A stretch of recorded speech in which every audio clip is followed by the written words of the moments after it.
Le collectif des collages féministes Bordeaux a réalisé une action sur le monument aux Girondins dans la nuit de vendredi à samedi. Les noms des 125 victimes de féminicide ont été collés sur l'édifice pour honorer leur mémoire.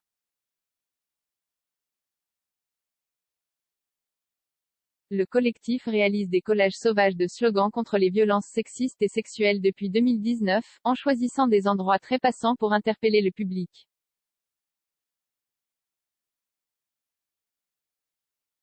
C'est la deuxième fois que le monument aux Girondins est choisi par le collectif des collages féministes Bordeaux, après le 8 mars dernier, pour y porter à la vue de tous les noms des victimes des féminicides. Dans la nuit de vendredi à samedi, l'équipe bordelaise a collé les prénoms des 125 victimes de l'année 2021, pour donner de la visibilité à ce terrible bilan, explique Mariette, militante au sein du collectif lancé en 2019 et qui défend les droits des minorités de genre. Le monument aux Girondins, érigé entre 1894 et 1902 en hommage aux députés girondins tués pendant la Terreur, a été tapissé des prénoms de 114 victimes de féminicide par conjoint. Le collectif rappelle dans son communiqué qu'en France, une femme meurt tous les 2 ou 3 jours sous les coups de son compagnon ou ex-compagnon.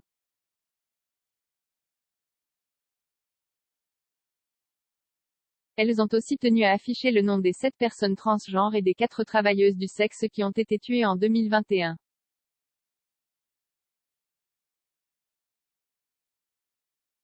Leur invisibilisation est encore plus marquée, même pour les trouver c'est difficile, pointe Mariette.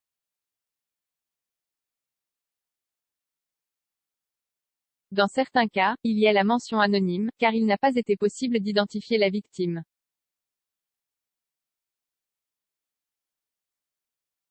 Lutter contre les violences sexistes et sexuelles. Quelques 400 personnes se sont enregistrées auprès du collectif et une centaine environ s'y investit activement, en réalisant des collages sauvages.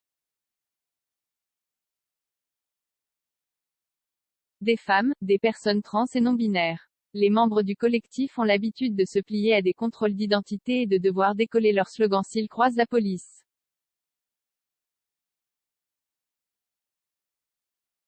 Certains groupes se sont déjà retrouvés en garde à vue. Les slogans collés dans des endroits passants ont pour visée d'interpeller sur les violences sexistes et sexuelles, en rebondissant parfois sur l'actualité.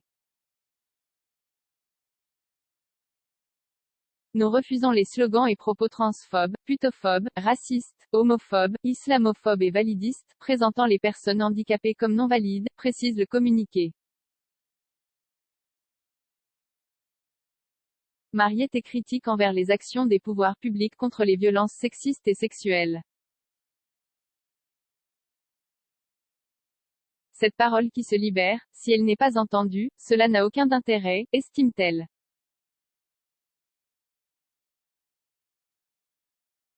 C'est encore pire, c'est la double peine car c'est déjà difficile, de parler, et on va porter plainte pour que ce soit balayé d'un revers de main.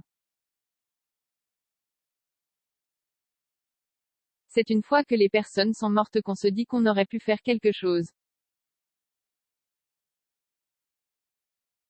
Si le collectif est apolitique et se tient à l'écart de tout représentant politique ou parti, il porte des messages à portée politique comme « Stop à l'islamophobie », très à propos cette année, pointe Mariette. On va continuer à se battre pour faire tomber ce système patriarcal qui tue des gens tous les jours et qui invisibilise ces morts-là en plus, conclut-elle. Zéro commentaire, zéro partage, partagé sur Messenger, partagé sur Facebook, partagé sur Twitter, partagé sur Flipboard, partagé sur Pinterest, partagé sur LinkedIn, envoyé par mail, sauvegarder une faute, imprimé.